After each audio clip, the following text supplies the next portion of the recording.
Why is there a car driving towards us? Oh, that's a good question.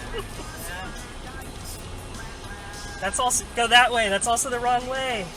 No. Keep on checking out. Wow. I don't think I've ever seen somebody make two different decisions to go the wrong Usually, way. when you get off the wrong way, you get it right.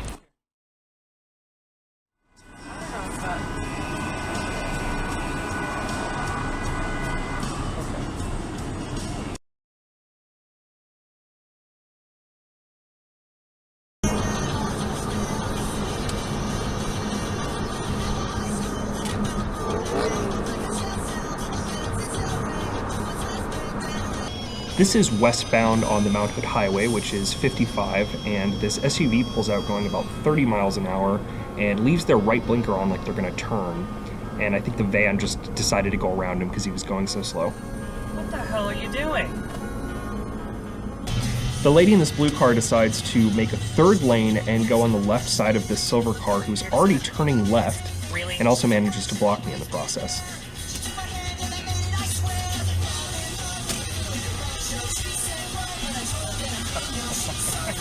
It's being produced. We'll have more details about it when we have more details about it. Meanwhile, it's Nirvana here with you.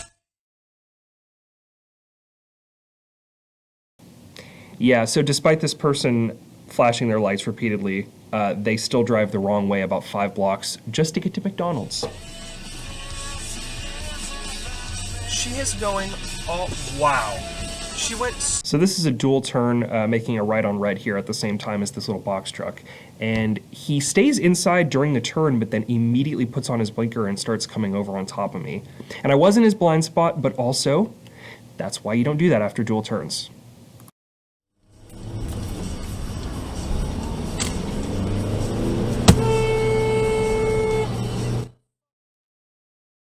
These two lanes on the left merge together, and apparently people were doing it too slow because there's a semi-truck here who starts honking at everybody. How the joint investigation team said it happened. Yeah. That seems to be universally accepted, except by everyone except Russia. Okay, I know we've been through a lot. This happened back in 1988. So I think this one's interesting because, like, the first two, you think like, oh, well, it was the Soviet Union and Russia. You know, of course, they do fucked up things.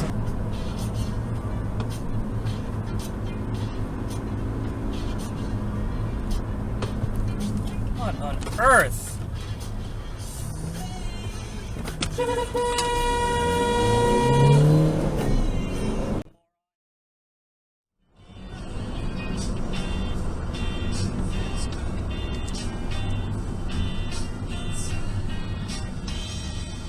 This pickup follows me out of a driveway and turns right in front of this other pickup that's towing a trailer here.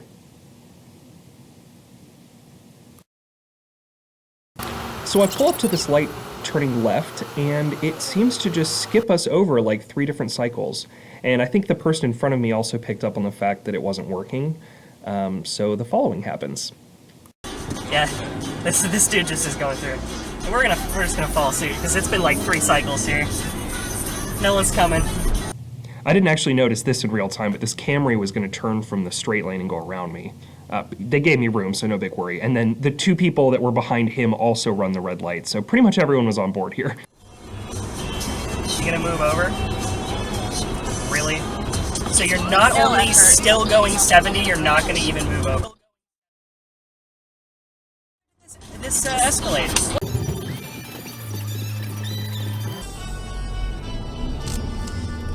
Really, dude? I know, come on. What an asshole. This Mustang appeared to be giving people that were hogging the left lane a little bit of a punishment pass. I immediately got over when that van exited.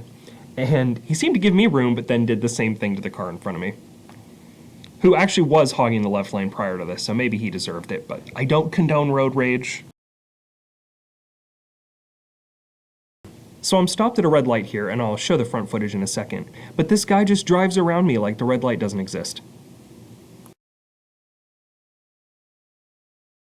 Left to a heading of 260 and to maintain 2,300 feet until established on the localizer for ILS approach to runway 23. And we talked about ILS system, which we've talked about before, and ILS stands for Instrument Landing System, and it helps.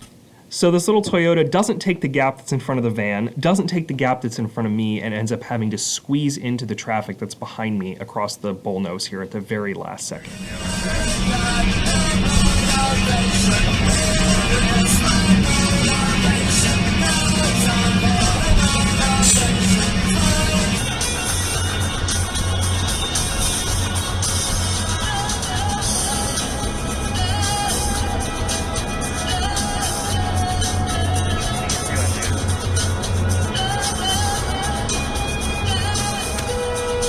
Use a fucking blinker, dickhead? Come on!